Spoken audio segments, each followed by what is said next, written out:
tele.tv.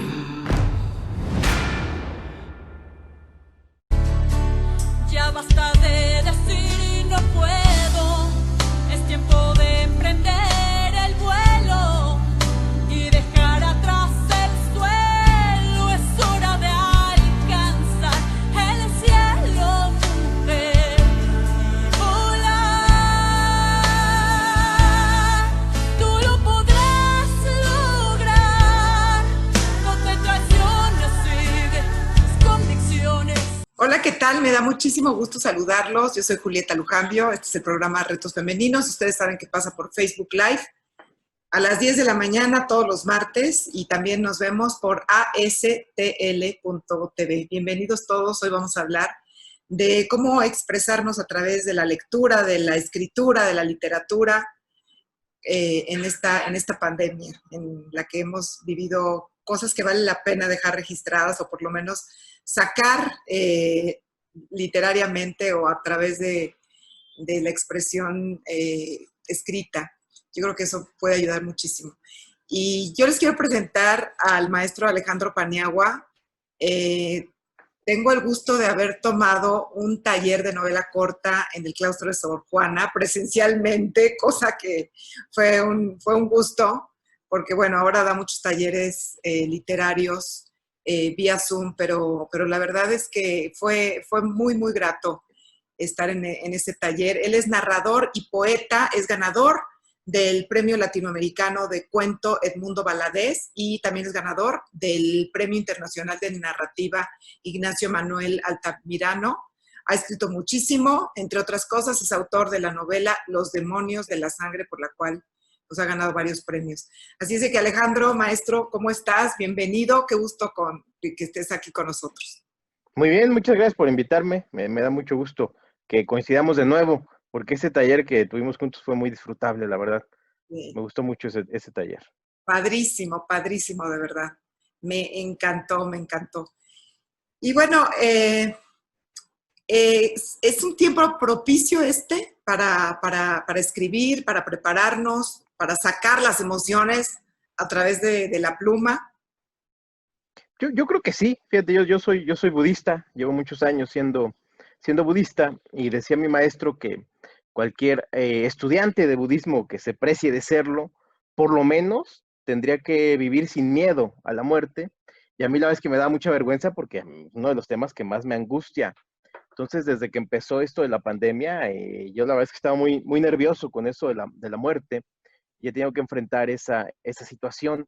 He practicado mucho, he hecho mucha práctica budista, incluso en el budismo se recomienda, hay una práctica muy polémica en la que tú practicas en medio de los cadáveres, te vas a los cementerios, te vas a lugares donde hay muerte y practicas ahí y piensas en ti mismo muerto, en cómo te verás, en tu cuerpo descomponiéndose, un poco para enfrentarte a ese asunto.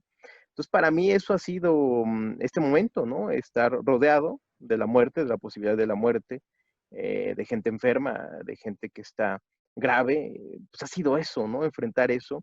Y sin duda, yo creo que todos hemos pensado en nuestra muerte, y además en nuestra muerte angustiante, ¿no? En un hospital solos, entubados, sin ninguna posibilidad de ver a nadie, debe ser terrible. Entonces, sin duda a mí me ha servido para eso, ¿no? Para visualizar esa posibilidad y para superarla. Creo que como nunca he enfrentado ese miedo y lo he trabajado y lo he superado siempre a través del mantra y el poder de la práctica budista, pero ayudado o guiado por esta situación horrible que hemos estado viendo. Entonces, para mí ha sido agridulce el asunto, por un lado muy angustiante y por otro una oportunidad de superar este miedo a la muerte. Yo creo que sí es posible vivir esto de la mejor manera posible. Vivirlo bien, supongo que es imposible, pero hacerlo tolerable, hacerlo enriquecedor, creo que siempre está la posibilidad y por lo menos para mí ha funcionado de esa manera. Sí, como que vamos por la vida pensando que somos infinitos, ¿no? Invulnerables, inmortales. Sí. Y nos damos cuenta que no es así, que puede surgir una cosa como una pandemia mundial, además, que no nos ha tenido en la casa por lo pronto, a los que hemos podido, a los que desgraciadamente han tenido que salir, y muy Claro. heroicamente, como la gente del sector salud, por ejemplo, la gente de seguridad, la gente de servicios que ha tenido que estar afuera, o la gente que tiene un negocio, que vive de ese negocio de atención al público y que también ha tenido que salir. Así es de que, bueno, no somos muchos los afortunados que podemos trabajar en casa, pero estamos rodeados, como tú dices, de posibilidades de muerte, de gente que nos Sí. enteramos que murió, y eso nos remite a la reflexión de un tema tan humano, porque todos vamos para allá, y como decía me parece que Fernando Savater, el filósofo español, decía que todos estamos a la misma distancia de la muerte. Y esta Sí. pandemia lo que nos ha comprobado es justamente eso, ¿no? Que una persona, por ejemplo, que se cuidaba muchísimo y de repente te enteras que sin salir de su casa se contagió y dices, pero ¿cómo, no? Y fue a lo mejor en un cambio, en un dinero, en algo que le trajeron o en alguna persona que de repente se introdujo a su casa y que no tuvo los Sí. cuidados. No sé, hay mil maneras de contagiarse, pero que también nos pone en el filo de la navaja, ¿no? Es como deshojar la margarita y decir, ¿me tocará a mí o no me tocará a mí? Pero bueno, todos los cuidados que sean bienvenidos, ¿no, maestro? Y que de verdad nos vaya bien a todos y la podamos librar. Pero ¿cómo librarla de la mejor manera tomando la literatura como medio de expresión? ¿Por dónde empezamos? A muchos de los que nos están viendo seguramente les ha pasado por la mente escribir lo que están viviendo, ¿no? Mucha gente ha pensado que es un buen momento también para redireccionar su vida. O nos ha puesto en la nostalgia, no sé si a ti te haya pasado, pero a mí me ha puesto mucho en la nostalgia de cuando salía, cuando podía ir, cuando podía relacionar, cuando tenía esto, cuando tenía el otro. En la misma niñez, adolescencia, juventud, no sé, me ha puesto en contacto con lo que he vivido hasta el momento. Fíjate que yo creo que es muy importante empezar por un asunto que me parece tremendamente relevante. Entender que esos muertos merecen un cierto homenaje, un cierto respeto. A mí me desespera que de pronto son solo cifras, ¿no? Cifras crecientes y ya lo pensamos como un asunto político, como un asunto económico, como un asunto de venganza, vete a saber, pero entender que esos muertos son personas. Entonces, yo empezaría por escribir, en el budismo se dice cosas agradables para esos muertos, es decir, tú puedes empezar a escribir deseo que les vaya bien, en lo que sea que continúe para ellos, si es que continúa algo, o deseo que los familiares puedan recuperarse pronto del dolor de la pérdida, o deseo simplemente que haya menos muertos. Empezar a escribir con estas buenas intenciones me parece un buen lugar para empezar. Sobre todo en ese sentido, si queremos ser útiles frente a esta posibilidad de muerte, pues eso, ¿no? Empezar a escribir buenos deseos para estas personas, o espero que se recuperen quienes están enfermos, espero que yo no me contagie. Es decir, la intención me parece un buen lugar para empezar. Pero más allá de eso, también empezar a escribir mi experiencia, ¿no? Hoy me siento tremendamente triste, hoy no me puedo levantar, no puedo comer, tengo miedo, no sé qué va a pasar con mi mamá. También simplemente ser honesto en la escritura, empezar a redactar lo que siento, a enunciar lo que pienso, me parece que también es un buen lugar para comenzar. Otro buen consejo es escribir los sueños, ¿no? Tal como sucede, ¿no? Me despierto y anoto. Soñé que me encontraba una muñeca en un desierto, la arrullaba y después llegaba mi primo y me decía, es hora de irnos. No sé, lo que tú quieras. Escribirlos literalmente como surgen, incluso si uno tiene la intención, hay ciertos diccionarios de símbolos que nos pueden ayudar a descifrar los sueños. Entonces también, te voy a recomendar dos, por cierto. Uno es el diccionario de símbolos de Chevalier, así como se oye con CH, Chevalier, B chica, y el otro es de Cirlot, con C. Son dos diccionarios de símbolos que a mí me sirven mucho para entender mis sueños, para empezar a desglosarlos. Entonces, hacer este análisis de los elementos del sueño también es un buen lugar para Luego, iniciar la escritura. de lo importante, maestro, del sueño también es lo que sentiste. A lo mejor el Sí. símbolo te ayuda, pero así estabas angustiado cuando lo soñaste o te liberaste cuando lo soñaste, porque dicen que es un poco el basurero psíquico, ¿no? De la mente, que todo lo que o no pudiste realizar, lo sueñas que no lo realizas o que ya se, o que sí lo logras, no sé, como que esto de los sueños me parece todo un tema, pero que también se puede expresar. Hay sueños muy locos, muy, Muy muy locos. locos, sí, sí, sí, muy locos. Y fíjate que a mí me gusta mucho el análisis freudiano de los sueños. Él decía que hay 4 elementos por lo menos en el sueño: un recuerdo muy reciente, generalmente del día anterior; un recuerdo muy remoto, puede ser de la infancia; las sensaciones del momento de soñar, si te está haciendo pipí, si tienes ganas de ir al baño, si estás sudando, si hace calor, si hace frío, pero sobre todo hay un deseo siempre implícito en los sueños. Entonces, identificar este deseo también nos sirve para saber cómo andamos en la vida, qué queremos, hacia dónde caminar. Entonces, por lo menos buscar el deseo me parece importante. Es una guía, es una respuesta. Por eso mucha gente cree que los deseos son premonitorios o que nos dan mensajes divinos, porque siempre van implícito hay un deseo de nuestro inconsciente, además de la parte más profunda, la parte más escondida de nuestro ser. Ahí está este deseo. Entonces me parece importante analizarlo, entenderlo, escribirlo, ¿no? Hay un cuento siempre ahí encerrado también en los sueños, además un cuento muy loco, muy desquiciante, pero muy real, muy honesto, muy palpable, como tú dices, lleno de emociones, no siempre positivas. A veces son emociones muy gachas, pero también vale la pena escribirlas y comentarlas, ¿no? La escritura también, maestro Alejandro Paniagua, para lo inconfesable, ¿no? Sí, sí, sí. El sentido de un diario, para los que algún día escribimos un diario, era un poco lo inconfesable, ¿no? Y tenías que esconderlo y cerrarlo bajo 7 llaves, que nadie te lo fuera a Ujú. decir. Pero era muy sanador, era muy liberador. Y en esos entonces, cuando yo crecí, no había esto de la psicoanálisis y de la psicoterapia y de los talleres de desarrollo humano y eso. Entonces era como muy liberador platicarle a tu querido diario lo que estaba pasando, ¿no? Sí, sí, además en los sueños o en el pensamiento en general no hay corrección política, no hay dobles caras, no hay hipocresía, lo único que hay es realidad. Entonces, sana mucho escribir los pensamientos tal cual salen, ¿no?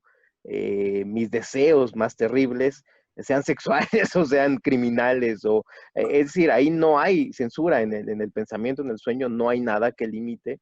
Entonces también es muy liberador en ese sentido poder escribir con brutal honestidad y sin importarte lo que piensen los demás. Sí, es como el concepto del diario, ¿no? Donde sí puedo confesar todas mis peores reflexiones, todas mis peores intenciones. Es padre también poder entregarse a ese asunto y saber que además están escritos, ¿no? Que hay un registro y que hay que cuidarlo porque alguien lo puede ver. Eso ya en sí mismo es emocionante. Entonces, sí está padre, pues, llevar un registro, un diario de sueños o un diario de lo que me pasa también. ¿Por qué no volver a ese concepto de escribir lo que me pasa? Donde confieso, hoy me cagó mi marido, no soporto a mis hijos, tengo mucho miedo de lo que pase. Es decir, ¿por qué no hacer este trabajo también confesional que se puede convertir después en una novela también? Oye, y no llegar a la criminalidad. No, ya en serio, los índices de violencia intrafamiliar han subido muchísimo. Si tuviéramos un libro a mano y en vez de pegar y en vez de gritar y insultar y humillar y tal, o abandonar psicológicamente, ¿no? No te puedes ir a lo mejor de la casa, pero haces la ley del hielo, etcétera. Poderlo expresar, eso sería de verdad maravilloso. Ahora, maestro, si queremos hacer algo que sí sea confesable, que sí puedan leerlo los otros, que sí pueda quedar, porque pues todos tenemos por ahí un autorcito interno, ¿no? Que nos dice, tú puedes escribir, tú puedes dejar un libro, va a ser un legado para los otros. ¿Cómo empezamos? O sea, ya nos dices el deseo, lo que estás viviendo ahorita en la pandemia. ¿Por, por, dónde, ¿Por dónde podemos visualizar qué tipo de formas hay para expresarnos? Porque sé que en la literatura está la poesía, está la novela, está el cuento, etcétera. ¿Qué nos recomiendas? Bueno, yo les recomiendo que partan siempre de un personaje, me parece que es lo más importante, un personaje ficticio, un personaje real. Y en el taller, de hecho, les enseñaba una manera muy simple de crear un conflicto a partir de un personaje. El conflicto tiene por lo menos 3 elementos básicos. Este personaje quiere algo, desea algo, ambiciona algo, y puede ser un deseo positivo o negativo, quiero ganarme la lotería, quiero matar a López Obrador, o puede ser un deseo negativo, no quiero que mis hijos crezcan, no quiero enfermarme de COVID-19. Eh, Después viene la segunda parte del conflicto, que es el obstáculo, un impedimento para obtener lo que quiero, que me impide alcanzar lo que quiero, y sobre todo la lucha contra esos obstáculos o la lucha contra esos impedimentos. Es el desarrollo del cuento, si te fijas. Y al final viene una cosa muy simple, que es la resolución, determinar si el personaje obtiene o no obtiene lo que quiere, y ya te da una estructura, te da inicio, desarrollo y final. Es muy simple. Entonces, siempre tener claro eso, no solo en la literatura, en la vida, qué quiero yo y cómo podría obtenerlo, me parece que es enriquecedor. Yo empezaría por ahí, crear un personaje que puedo ser yo mismo, que puede ser mi vecino, que puede ser mi esposo, que puede ser mis hijos, mi abuelo, y darle eso, un deseo, y ver cómo lo consigue, escribir cómo lucha para obtener lo que quiere. Ahí ya está un cuento, ya está dada una estructura narrativa, entonces es relativamente sencillo empezar a hacer esto, incluso con lo mío, ¿no? ¿Qué quiero yo y qué estoy haciendo por obtenerlo? Me parece que es muy relevante y me parece que además nos puede ayudar incluso a alcanzar esos deseos o esas ambiciones que tenemos. De lo más simple, puede ser que lo que quieras un pinche Dubalín, perdón por la grosería, sea un Dubalín, ¿y qué hago para obtenerlo hoy que no puedo salir, por ejemplo? Me tengo que poner una máscara, tengo que ir a la tienda, limpiar el Dubalín cuando lo tenga. Es decir, incluso ahora, un deseo tan simple como un dulce se puede convertir en un conflicto literario. Entonces, empezar por eso, un personaje y un conflicto. Ok, a ver, mm, para mucha gente se le complica mucho como pensar en personajes, ¿no? Sí. Como imaginarlos. Podría ser un buen ejercicio comenzar con algo personal, biográfico, algo que me ha pasado. Es más o menos difícil. Que yo empecé con algo biográfico, te lo tengo que Sí, me acuerdo, me y acuerdo, luego me acuerdo. pues empezó a complicar muchísimo, porque ¿qué pones y qué no pones? Porque Sí. pues, si lo quieres publicar, pues te vas a meter en grandes aprietos. O sea, yo pensé que era mucho más fácil, pero está siendo mucho más difícil, porque he seguido con este proyecto, que si yo me hubiera imaginado o hubiera creado un personaje. Y luego también pensé, bueno, voy a hacer la autoficción, ¿no? Ujú. Una biografía, pero que tenga elementos imaginarios, cosas que no pasaron. Y entonces se lo advierto a la gente y le digo, se parece a la realidad, pero no es la realidad.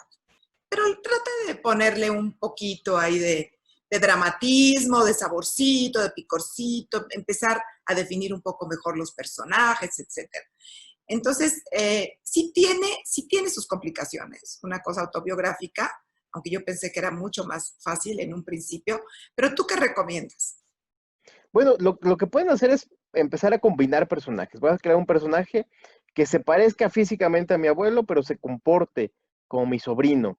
Entonces ya vas ocultando un poco, para que no se identifique quién es. O voy a tomar lo peor de mi esposa y lo mejor de mi amante y voy a combinarlos en un personaje. Empezar a mezclar estos elementos para que ya no te acusen de, me estás copiando, me estás imitando. Estas combinaciones ayudan mucho. La otra es que yo siempre les he dicho a mis alumnos que vale la pena perder una amistad o una relación familiar por una buena historia. Entonces, pues también aventarse, ¿por qué no? A veces vale la pena sacrificar eso, un vínculo cercano por una buena historia. Pero bueno, a lo mejor eso ya es demasiado. Pero también entender que todo lo que se escribe en un cuento termina siendo ficción, ¿eh?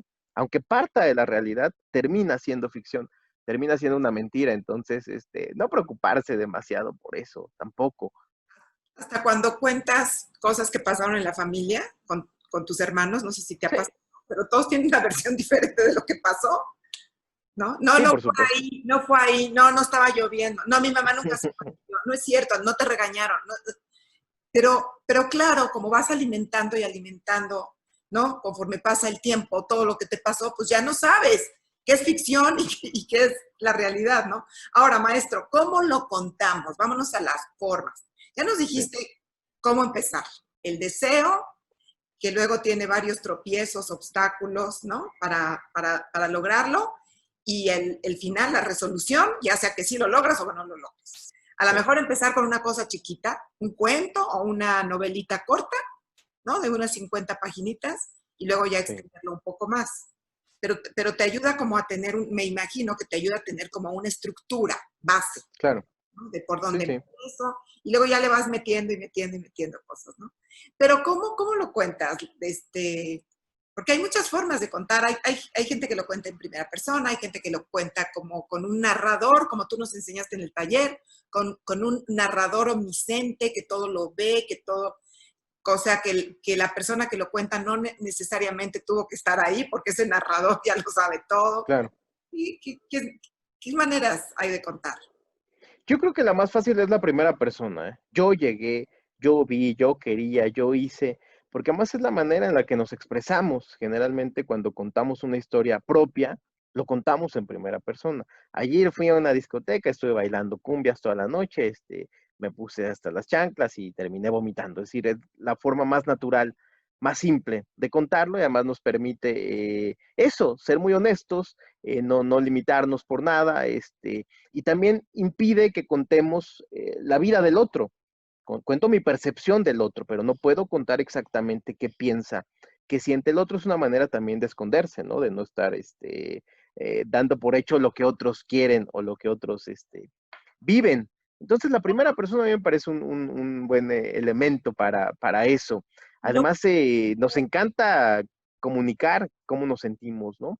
Nos encanta quejarnos. Dígame, desde ti, no hay nadie que te pueda rebatir que no fue así, porque tú así claro. lo viste, ¿no? Por supuesto, sí, no hay duda. Cuando yo cuento una anécdota personal, incluso en el ensayo, no hay mejor argumento que la vivencia. ¿Quién te va a cuestionar lo que viviste? ¿Quién te va a decir, no es cierto, tú no lo percibiste de esa manera, o no es cierto, tú no piensas así? Nadie.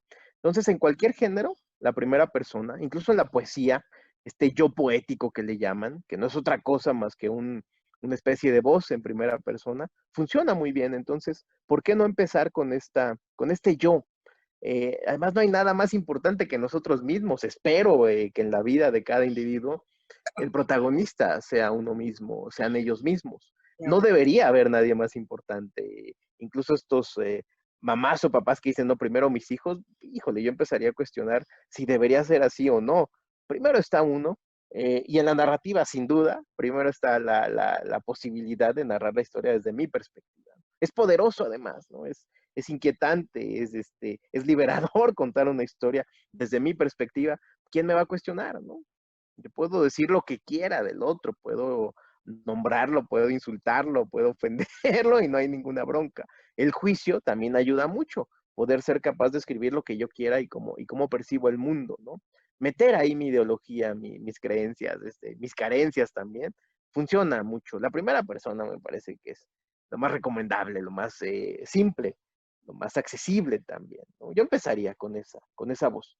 Ya después investigar las otras está padre, ¿no? La segunda persona, la tercera, el narrador omnisciente, como tú dices, otro tipo de narradores.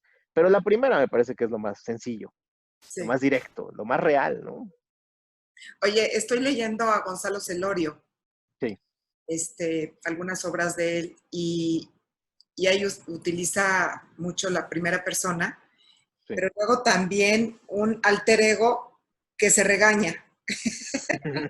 Que tú debiste haberle dicho a tu hermano tal cosa, o es que tú, o sea, juega con esas dos voces, me gusta eso también, porque es como tu alter ego, ¿no? O tu super yo, o tu yo que habla más del placer también, hablando de Freud, ¿no?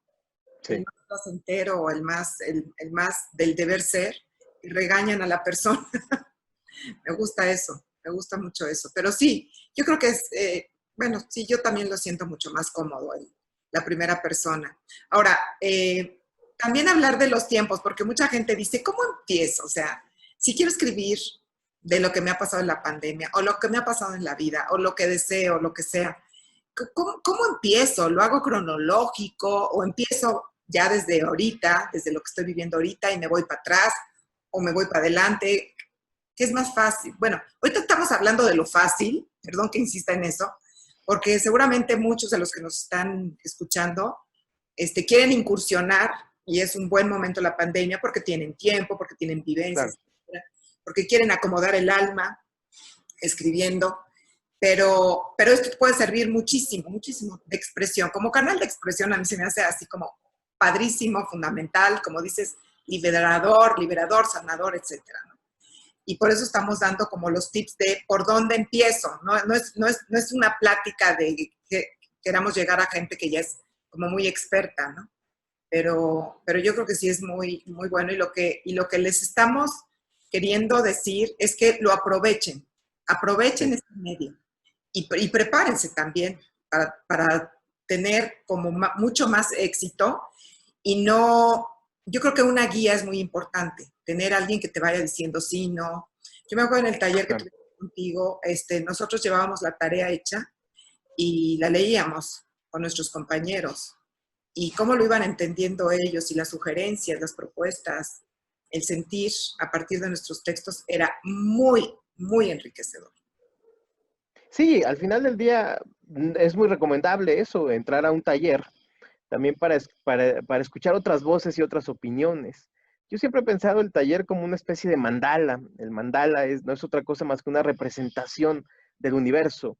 Entonces, el mandala en un taller es esa gente que está ahí representa el universo de lectores y las posibilidades de lectura. Esa respuesta, digamos que es una experiencia muy mística. Digamos que es el universo hablándote diciendo, mira, corrige esto, cambia esto. Por eso en un taller es importante respetar la opinión del otro, porque siento que es una voz colectiva o una voz que viene de un lugar muy mágico, que te está dando las respuestas. Uno tiene muchas dudas, ¿sabes? Con lo que escribe, no sabe si está bien, si está mal, si es un buen personaje, es un mal personaje. El taller te facilita eso porque ahí está la respuesta, ¿no?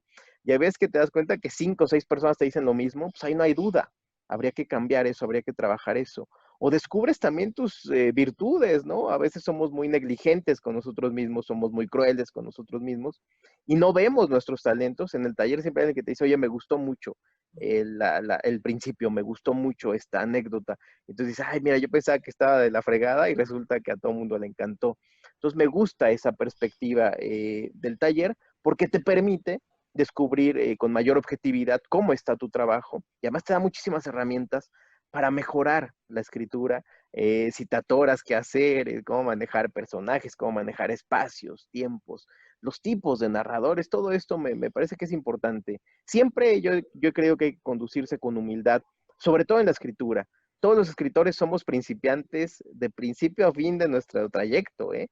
Siempre estamos aprendiendo. Los artistas en general siempre somos aprendices. El que crea que ya está hecho, yo creo que por ahí anda dando malos pasos. Siempre hay algo nuevo que aprender, algo nuevo que entender. Siempre estamos mejorando. Difícilmente uno puede decir, ya la hice, ya escribí la mejor obra de mi vida. ¿Quién sabe, no? A lo mejor hay más posibilidades. Entonces la guía, tener un maestro y tener voces que te comenten tu trabajo, me parece muy poderoso, ¿no? No hay que desperdiciar esa oportunidad. Y ahora con la pandemia hay un montón de talleres, casi todos son en línea. Más fácil todavía, ¿no? Ni siquiera me tengo que bañar para tomar el taller. Te puedo comer mientras tomo el taller, ¿no? No, y además, fíjate, a mí me gustan tus talleres porque, por un lado, ya desde el principio es como empezar a escribir, pero también nos sugieres lecturas. Sí, Eso también te inspira muchísimo. Y a la vez es como una clase teórica también, ¿no? De también, sí. cómo manejamos los tiempos, cómo manejamos los personajes, cómo vamos a manejar las voces, ¿no? Las voces narrativas, etcétera. Entonces, digo, para algún principiante es así como un lujo. Ahora, hay gente que se le da súper padre espontáneamente, que nunca se metió a nada, pero que sí son lectores, o sea, ávidos Ujú. y ahora, pues, en la pandemia nos ha dado mucho por sacar todos esos libros de los estantes y decir, oye, este lo compré hace 5 años y no lo leí, este me lo regalaron de cumpleaños y jamás abrí la primera página. Es más, ni vi la dedicatoria, qué vergüenza.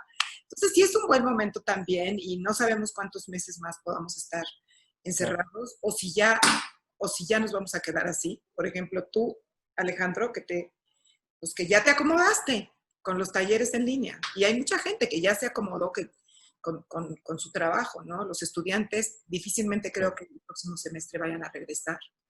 a Yo, los... yo no dejaría de hacerlo, ¿eh? O sea, sí regresaría a dar clases presenciales, por supuesto, me gusta mucho, pero la posibilidad del taller virtual está increíble porque mucha gente que siempre me decía, oye, yo quiero tomar talleres contigo, pero nunca vienes a, no sé, a Guadalajara, nunca vienes a Morelia, pues ahora están ahí, son los primeros que se forman. Entonces me encanta esa posibilidad, incluso he tenido alumnos internacionales, ¿no? Que siempre me decían, oye, quiero un taller, ¿cómo le hago? Ahora es muy fácil para mí hacerlo. Además, estoy dando los talleres a un precio muy, muy barato, porque me parece justo en esta economía también ayudar al otro, ¿no? De hecho, la compasión ahorita es lo que más se necesita. Entonces, estoy dando los talleres a un precio regalado, porque estoy dando muchos, entonces me puedo dar también ese lujo de hacerlo muy barato. Y también se los digo a tu público, quien se ha acercado y me ha dicho, oye, no puedo pagar, a nadie le he dicho que no, jamás en la vida de ningún taller mío. Los de las instituciones sí, porque yo no pongo el precio, yo no determino eso. Claro, Y si yo lo estoy abriendo, cualquiera que me diga, oye, yo quiero tomarlo y ahorita me cuesta mucho trabajo, jamás les diría que no. Incluso a quien me dice un descuento, con todo gusto, no hay ninguna bronca. Por lo menos conmigo, así es. Yo no tengo ninguna, para mí no es el dinero lo primero, en realidad eso te lo tengo que decir honestamente. Entonces, si alguien de tu público quiere tomar un taller mío y no tiene lana, hay ningún problema, nada más me avisan y están anotados, están anotadas de polizontes, inmediato. al fin que Perdóname.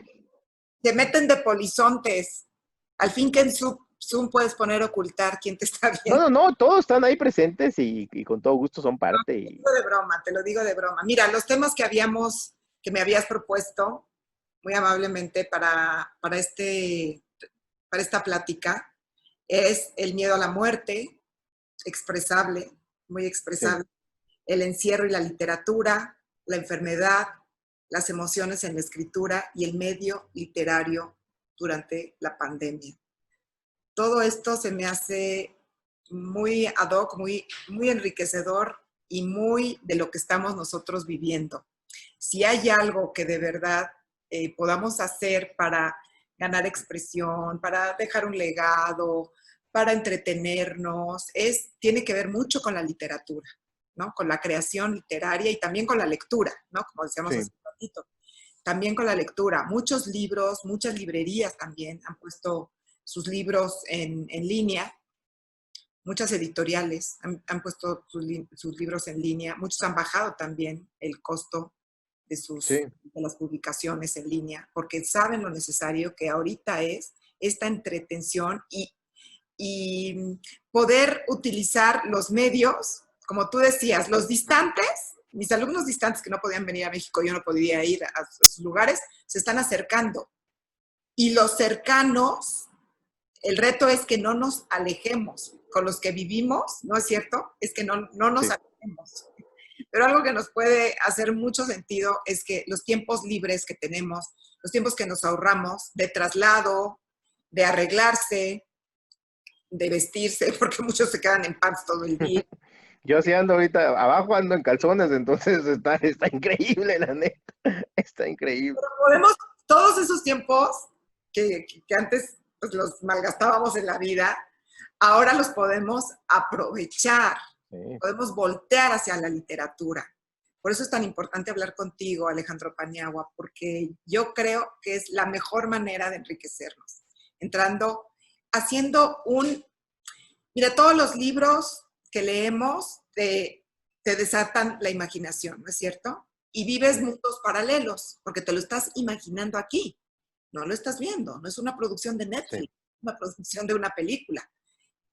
Todo te lo estás imaginando aquí. Entonces, es un mundo alterno que te puede también servir para tener como esa resiliencia, esa paciencia, todas estas virtudes que se necesitan para cruzar por este camino que ha sido muy tortuoso para mucha gente. Sí, por supuesto. Además, esta posibilidad de la catarsis, de vivir el sufrimiento a partir de un personaje y no tener que vivirlo yo, me parece muy importante. Y la fantasía, sin culpas, ¿no? A mí me gustan mucho, por ejemplo, las series de narcos, los libros de narcos, y la verdad es que me sirve mucho esta fantasía de entregarme a la violencia absoluta para no vivirla yo, porque la violencia además ha sido un tema en mi vida muy importante. Yo he sido una persona muy violenta, entonces ahorita que tengo eso más o menos controlado, La literatura, la ficción, lo que me permite es vivir eso sin tener que ejecutarla, sin tener que ejercerla. Entonces también, a lo mejor yo soy muy tímido en la vida, pero pues, me pongo a leer novelas eróticas y ahí vivo mi fantasía sexual, o a lo mejor yo soy muy un desmadre en la vida y leo una novela de alguien muy tranquilo y esa paz la obtengo a partir de este mundo paralelo que tú dices. Entonces, me Bueno, parece que es muy sanador en ese sentido, ¿no? las novelitas rosas, por ejemplo, ¿por qué tienen tanto Sí, éxito? Para la gente que, más para la gente que no vive una relación de pareja, ¿no? Y se enamora a claro. través del personaje. Sí, además es totalmente válido, pues, ¿no?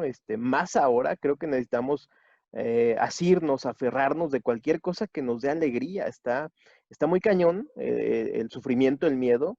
Ahorita lo que necesitamos son espacios de gozo, todos los más que podamos, de lo que sea, literarios, de videojuegos, de andar en bicicleta, todo lo que nos dé ahorita alegría, que nos Y de dé cierta calma. cómo terminar así. Claro, sí. Pero es Sí, importante eso, ¿no? El gozo, disfrutar, darnos una hora o dos o tres al día, nada más para disfrutar. Lo más que podamos me parece importante y la literatura tiene esa posibilidad. Cualquier género, creo yo que es disfrutable, incluso el terror o estos que nos angustian, terminan siendo disfrutables, pues cierras el libro y se acaba el miedo, se acaba la angustia, ¿no? No es como la vida que eso sigue y sigue y sigue. En el libro, en cuanto yo lo cierro, se acabó el problema. Entonces también es muy liberador de una sensación de control de la vida, ¿no? es un asidero Sí, para mucha gente. Los sí, libros por supuesto. nos ayudan muchísimo, mucho más de lo que nosotros nos podemos imaginar. Ahora, a ver, hay gente a la que se le da mucho la poesía, ¿no? Yo los admiro tanto a los poetas, porque a mí no se me da. Pero es necesario muchas veces en escribir algo poético, la metáfora, por ejemplo, la metáfora en las novelas también es muy Sí, útil. En la creación literaria es muy útil, ¿no? Y también, por ejemplo, escribir cuentos es una manera de introducirnos, ¿no? Con algo que nos pasó, alguna vivencia o algo, y poderlo hacer un poco más grande. A mucha gente le da miedo la página en blanco, ¿no es cierto? sí, Y más cuando se trata de una novela y decir, "Ah, ay Dios, y los sí, claro. personajes, y cómo voy a construirlos, y cómo no se va a caer, siempre voy a mantener la atención en mi público, ¿no? Y cómo ir metiendo más situaciones y situaciones y situaciones. Para eso yo creo que nos sirven mucho las series de Netflix, ¿no es cierto? Sí, sí nos sirven, sí, Tú sí. te pones a analizar, ¿no? El argumento, el guión de una serie, te puede ayudar muchísimo también para escribir tu propia cosa. Pero a ver, ya hablamos un poco del diario, un poco de la poesía. Ahora vamos a hablar del cuento. Yo sé que también das talleres Sí. literarios de cuento. Entonces, a ver, ese género, ¿qué onda, Alejandro Paniagua? ¿Cómo se construye?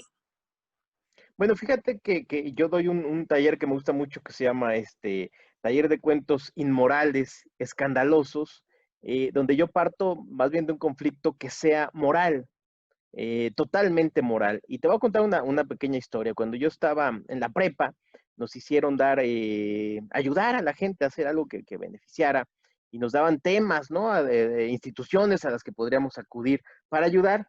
Y yo escogí acudir a una escuela de niños con síndrome de Down. Llegué a la escuela y pues no tenían nada, ¿no? Ni maestros, ni recursos, ni nada. Y me dicen, lo que nos surge es alguien que dé clases. Tú podrías, les dije, mira, yo no sé nada de pedagogía, no sé nada de niños con síndrome de Down, pero más o menos sé literatura, si quieres te ayudo con eso. Entonces empecé a dar un curso de literatura a estos niños, que por supuesto era muy malo, porque yo tenía 17 años, no sabía nada, pero había un chamaquito ahí que se llamaba Marcos, con el que me empecé a hacer muy cercano.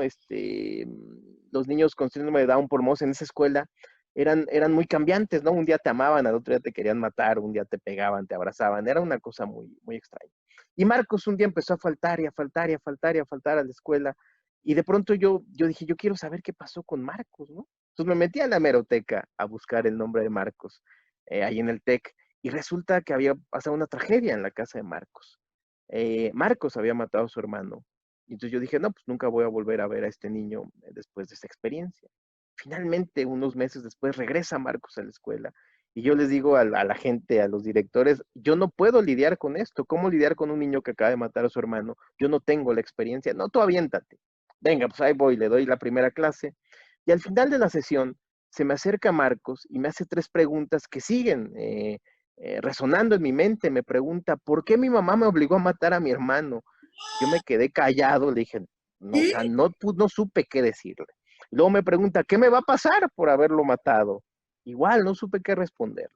Y finalmente me dijo, oye, ¿y qué hay después de la muerte? Tampoco supe qué decirle. Jamás volví a esa escuela, jamás volví a ver a Marcos, pero para mí eso ha sido una gran motivación en mi vida, el hecho de responderme algo. Yo siento que escribo mucho para responderle a ese niño lo que no pude responderle en el momento. Por eso me interesa tanto el tema de la muerte, por eso me interesa tanto el tema de la violencia, por eso me interesa tanto los temas místicos, porque creo que en el fondo le estoy respondiendo a Marcos. Entonces, el cuento lo que hace en el fondo es responder una pregunta. ¿Quién fue el asesino? O algo más simple, ¿no? Como en el cuento de los ositos, ¿quién se comió mi sopa? Siempre hay una pregunta implícita o de manera clara en el cuento. Un cuento es una respuesta a una gran pregunta. Puede ser una pregunta súper trascendente, ¿no? ¿Por qué estoy vivo? O puede ser una pregunta muy tonta, ¿por qué me duele el estómago? Pues una pregunta muy profunda, ¿sí sobreviviré a la pandemia? Puede ser una pregunta más simple, ¿tendré trabajo el año que entra? Pero siempre hay eso, una pregunta que intenta responderse o que se responde. Entonces, para hacer un cuento, yo siempre partiría de una pregunta, la que ustedes quieran, ¿eh? Y contar o intentar responder esa pregunta con una narración, con un personaje, otra vez volvemos a eso, un personaje que responda a ese cuestionamiento. Para mí, por lo menos, creo que la literatura siempre ha sido mi intento de responderle a este niño y de responderme yo, sobre todo la primera, ¿no? Porque mi mamá me obligó a matar a mi hermano. Yo después entendí que seguramente él entendió eso. A lo mejor la mamá un día dijo, estoy harto de tu hermano, no puedo con él. Ojalá y no lo hubiera tenido, y a lo mejor Marcos entendió que debía eliminarlo. No creo que haya sido una petición explícita de la mamá, estoy seguro que no. Es una confusión seguramente de Marcos, ¿no? La siguiente también, ¿qué me va a pasar? Yo siempre escribo muchos cuentos sobre personajes que viven las consecuencias de sus actos. Y la otra que hay después de la muerte es un tema que te digo que me inquieta. Lo he estudiado desde muchas perspectivas, la perspectiva cristiana, la perspectiva masona, la perspectiva budista, la perspectiva más nihilista, es el hecho de que a lo mejor no hay nada, ¿no? Te mueres y ya no hay nada. Para mí ha sido muy importante también ese tema y creo que me sigo respondiendo esas tres preguntas en mis cuentos, sobre todo en los cuentos y en la poesía. Entonces siempre yo empezaría con eso, con una pregunta, algo que me inquiete, algo que me dé curiosidad. Sobre todo puede ser muy cercana. ¿O será que mi esposo me pone el cuerno? ¿Será que mi esposa me quiere? ¿Dónde estará mi hijo ahorita? Empezar con preguntas de ese tipo ayuda, preguntas muy personales, cosas que yo quiero saber. Incluso cosas muy grandes. ¿Existe Dios? Me parece una pregunta pertinente, ¿no? ¿Habrá vacuna para el COVID-19 pronto? Yo empezaría con eso y ver a dónde me lleva. A lo mejor me lleva un cuento, a lo mejor me lleva un poema, a lo mejor me lleva un ensayo, a lo mejor me lleva un trabajo periodístico, vete a saber, pero la pregunta ayuda, sobre todo en el cuento. Claro, claro. Ahora, un cuento no es muy extenso, puede ser No, una página, bueno, hay de un renglón, ¿no? El de la minificción, claro, sí, sí, sí. Monterroso, que es el cuento más breve de la historia Que de la... fíjate que ya hay otro más breve que el de Monterroso y le pertenece a un autor mexicano, no me lo voy a aventar, no me lo sé de memoria, pero búsquenlo ahí. El autor se llama, ahorita me voy a acordar. Felipe Lomelí se llama el autor. Felipe Lomelí, pongan ahí Felipe Lomelí, el cuento más corto de la historia. Ya hizo uno más corto que el de Monterroso, y además me da gusto que es un mexicano y es un gran escritor, ¿eh? A mí Felipe Lomelí se me hace un de tipazo. Búsquenlo, Monterroso yo sí me lo aprendí. Dice así, y cuando despertó, el dragón seguía ahí. el dinosaurio. Dinosaurio, perdón. Y cuando despertó, el dinosaurio seguía ahí. Que fíjate que cuando ganó Peña Nieto, el día que entró a gobernar, eso subí yo en mi, en mi Twitter, porque así me sentía, ¿no? Como que habían vuelto los pinches dinosaurios al gobierno. Entonces, es muy cercano para mí ese cuento por eso, ¿no? por Sí, eso. sí, sí, sí, pero bueno, puede ser tan extenso como, ¿qué? Como 20 páginas o así. Fíjate que es interesante, hay una autora que se llama Herta Müller, que es una de las pocas autoras que ha ganado el Nobel, de las pocas mujeres que ha ganado un Nobel. Ella tiene un cuento de 90 cuartillas, entonces la Ah, extensión, yo no me preocuparía mucho por ello. Eh, Empezar por lo que yo quiera, es decir, si necesito 6 cuartillas para comunicar lo que quiero, venga.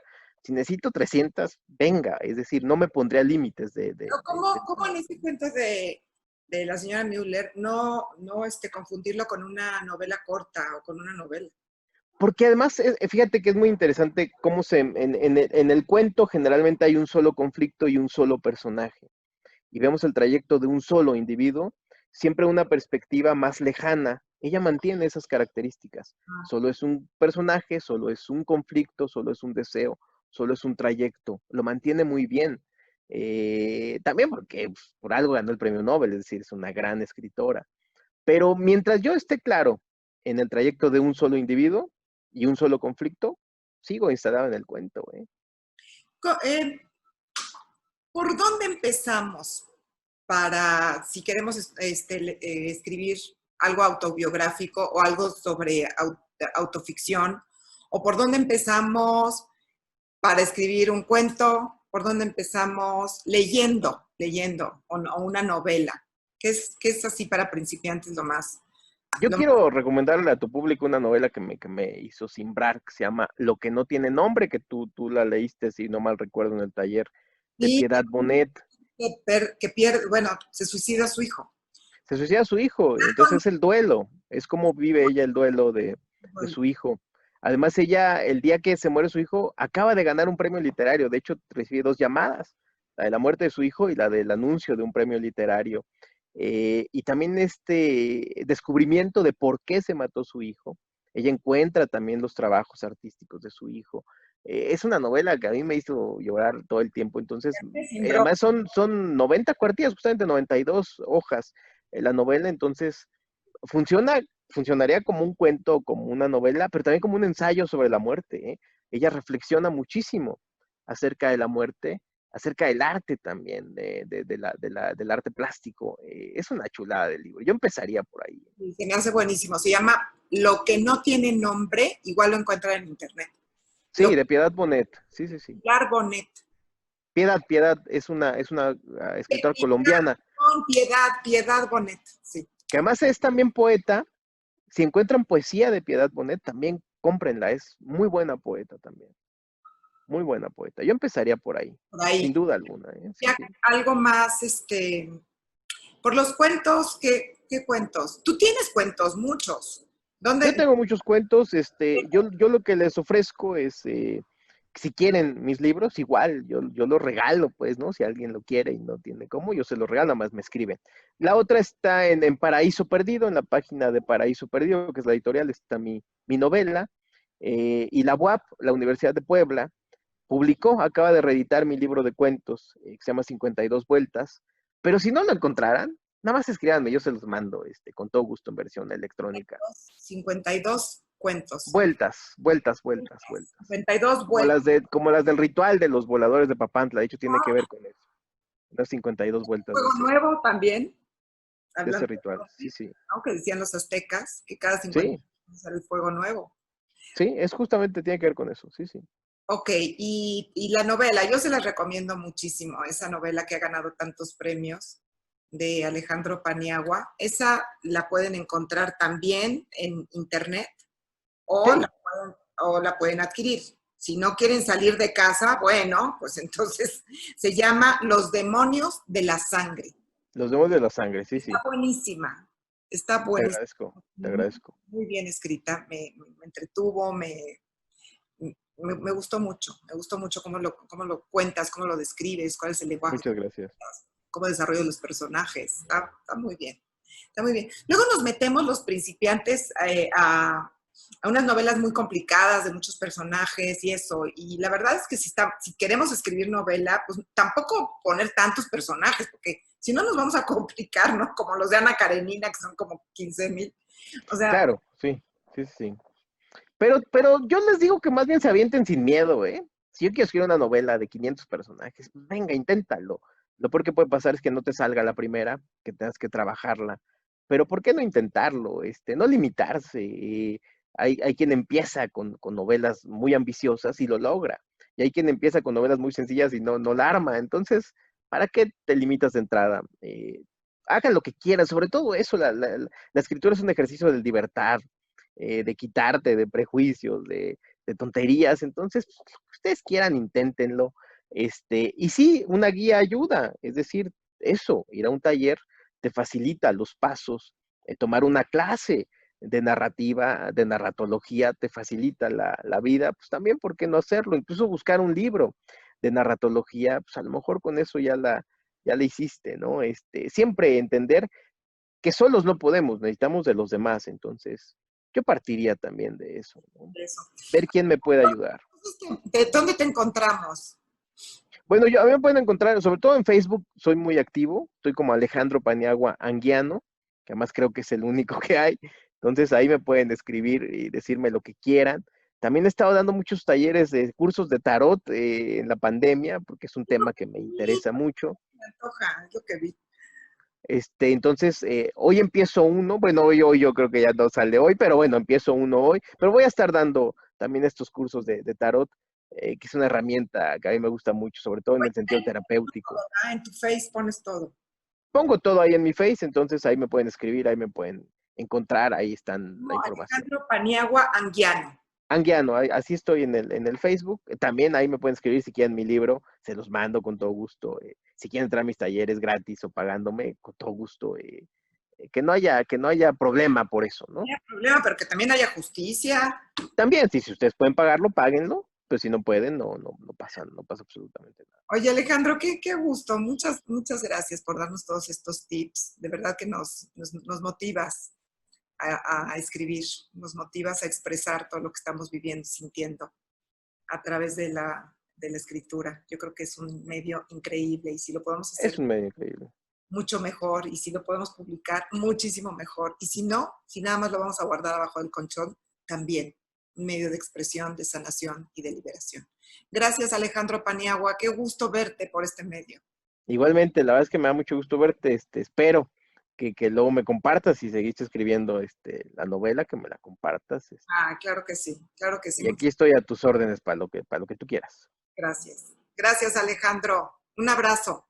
Un abrazo, muchas gracias. Gracias. Y queridos amigos, así llegamos al final. Muchísimas gracias por su atención y compañía. Y en la próxima semana estaremos a las 10 de la mañana en este programa de Retos Femeninos con otro tema. Y para nuestros amigos de Hasta LTV, muchísimos saludos. Se queda el programa grabado en YouTube. Gracias. Soy Julieta Lujambio. Hasta la próxima.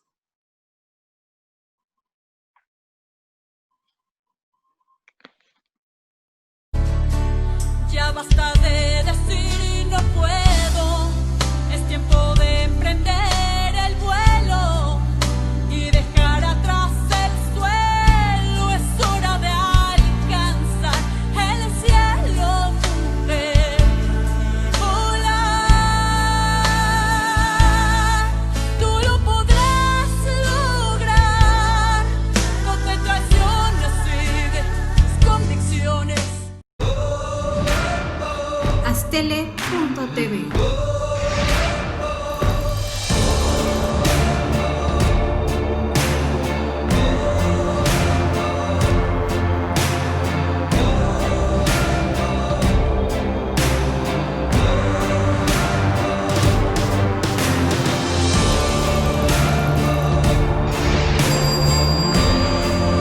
Astele.tv.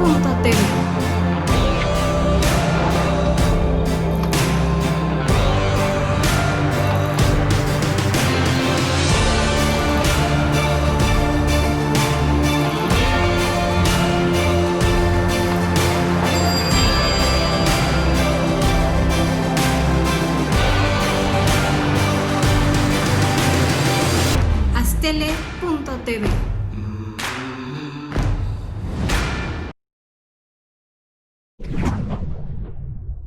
Astele.tv.